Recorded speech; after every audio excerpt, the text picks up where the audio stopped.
Get ready to dive deep into marketing analytics. Our AI Polly is the first in the world capable of producing statistically valid audiences on social media. And she's opening up the floor with Ask Polly Tuesday. Every week, we're answering marketing problems from branding and PR professionals and how to solve them with data.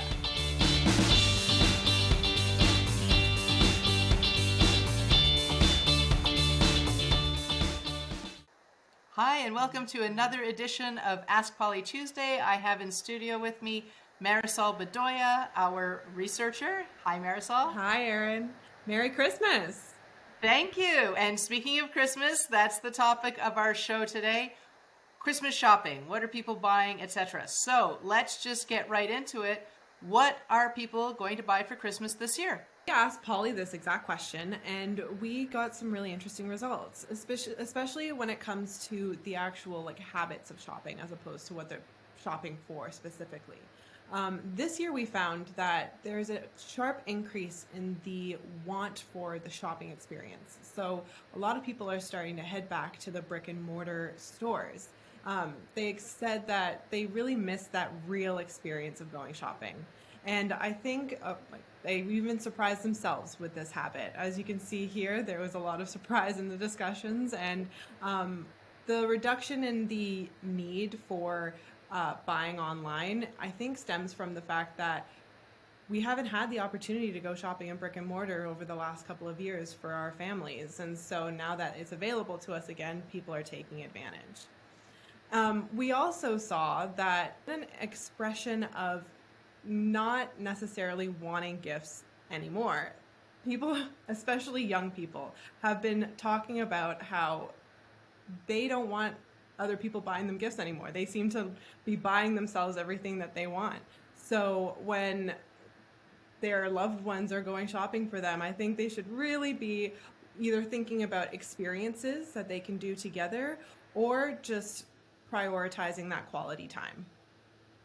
Yeah, and I think that makes sense because we've had less together time for the last few years. And I think that'll be really interesting for people. So I guess the question is, with people saying they don't want gifts and people also believing that there's a recession looming, are people saying that they're going to spend less this year?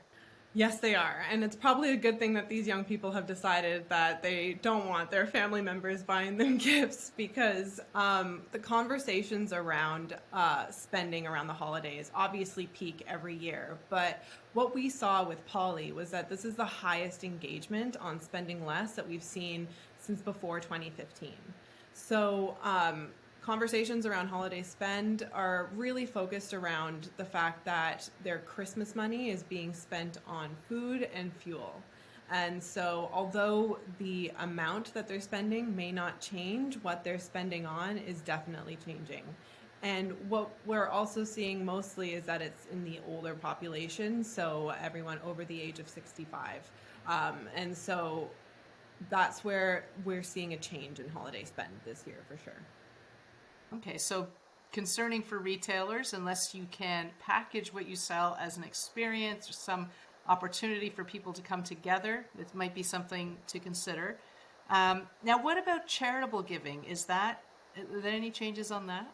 Yes, there was. So last Tuesday actually was Giving Tuesday, which is that time of year where charitable organizations really like to emphasize, giving back during the holiday season. And so I went into Polly and looked at the 2 months before the Giving Tuesday of this year and last year. And I saw a really sharp decrease in engagement this year compared to last. So as you can see here, last year there was about 7.3 million people engaging on this, whereas this year there was a mere 5.5 million.